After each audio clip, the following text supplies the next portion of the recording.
বিশ্বনবী কাঁদতে কাঁদতে মাথা তুলবেন, বলবেন আল্লাহ, দুনিয়াতে সব নবীরা স্পেশাল দোয়া করেছে, আমি করি নাই, এবার আমি আমার স্পেশাল দোয়াটা করতে চাই, আপনি কবুল করবেন কিনা বলেন। আল্লাহ বলবেন, নবী কি আপনার দোয়া বলেন?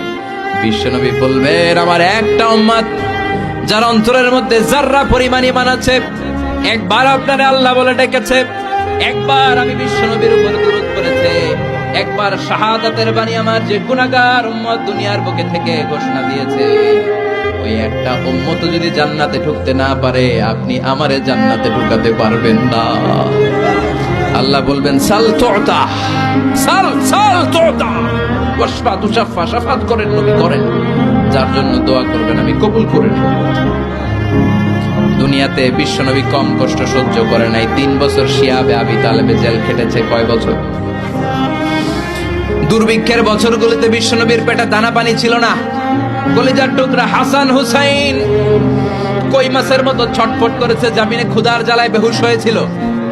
বিশ্বনবী যদি ওই স্পেশাল দোয়াটা করতেন, জান্নাত থেকে খাবারের বস্তা পাঠিয়ে দিত কে? ওই দোয়া করছিলেন?